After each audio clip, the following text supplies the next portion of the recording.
Hello, my friends. Welcome back to Cooking with Gloria. Today, I want to share with you a delicious recipe, mini pecan pies, perfect for your holidays. But first things first, my apron is on, my hands are clean, and I am ready to show you my ingredients.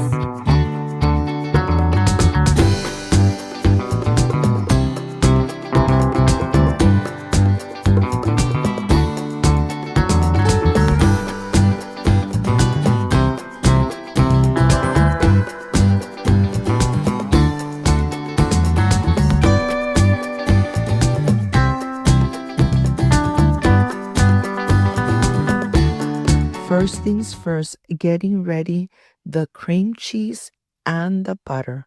Of course, you're going to have all the ingredients in the description box.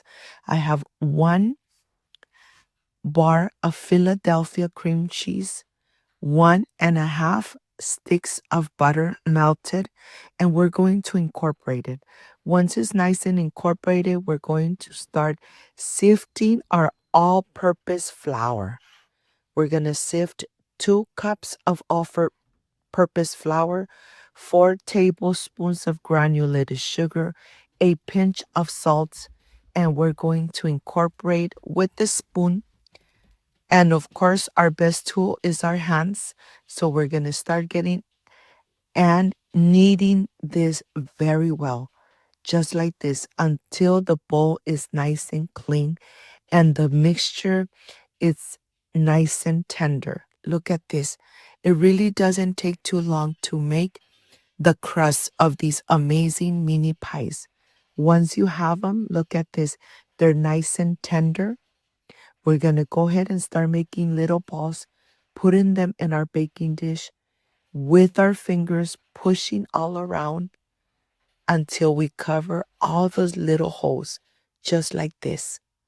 Once everything is ready, we have 1 cup of pecans that we're going to really get nice and small. We're going to start beating them just like this, and we're going to wake up all those amazing flavors of the pecans. I'm going to add them to my bowl. I'm going to add 1.5 cups of brown sugar. You want it nice and coarse? Look at this. And then we're ready to add our sugar. And I think this bowl is too small. So let me switch it up to a bigger bowl. So I'm going to add it here. Incorporate very well the pecans and the brown sugar. And once this is done, we're going to start adding our room temperature eggs. I'm doing one at a time because these are organic eggs. So I want to make sure that I add one at a time. Look at this. Just in case one comes out bad, well, then I have no problem. And now I am ready to start adding one by one and adding, of course, I'm adding the vanilla extract, 1 or 2 tablespoons. And I am measuring with my heart. I'm going to just mix, incorporate really good. And I'm adding 1/2 stick of melted butter. And I have my measuring cup here. I'm going to measure it and add it into this mixture. Of course, I am adding it melted. We're going to incorporate it really good. And you're going to notice that this mixture is going to start getting nice and thick. Oh my God, this really comes out so delicious and so amazing. And like I said, they are irresistible. Once you start enjoying one, let me tell you, you can't hold back. You'll have 2 or 3, and then when you less expect it, they're gone. So here, this is the mixture. This is the texture. I'm going to be adding 1 tablespoon of this mixture into each one. I know I'm going to make a mess, but let me tell you, these mini pecan pies come out so delicious, amazing. They're going to go in the oven 350 Fahrenheit for 15 minutes or until they're golden brown from 15 to 20 minutes. Every oven is different, but once they come out, your home smells amazing. Let them sit for at least 10 minutes before you try to remove them out of the baking dish. Help yourself, slowly taking your time, enjoying all this amazing goodness. Like I said, let it rest for a couple minutes or they're going to be so difficult to remove. Plus, they're going to be pulling apart. They're still nice and gooey. They're still nice and crispy from the outside and from the center. Let me show you. Look at this. This just looks amazing. I can't wait to enjoy. And they're always delicious. Here, I want to show you how easy it is to make these amazing mini pecan pies at home. Enjoy them with your beautiful family, especially in this cold weather. I'll see you in just a little bit.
I am completely done with these mini pecan pies. Let me tell you, they are irresistible. You have one and you continue enjoying them. They're very crispy from the outside, but from the center, oh my God, gooey, and the flavor of the pecans, just amazing. Let's see how this came out. Excuse me. Mmm. Mmm. I'm so ready for the holidays. These mini pecan pies come out perfect every time. If you like and love this amazing recipe, like, subscribe, and share. And don't forget to push the notification bell. And if you did, leave it activated. So every time I make an amazing recipe, yes, you're going to be notified. Before I say I see you soon, I wish you nothing but the best. Peace and love. I love you guys. Thank you for being here. Thank you for being part of Cooking with Gloria. I will stay enjoying this amazing dessert that you can make at home for your holidays. I'll see you soon. Bye-bye.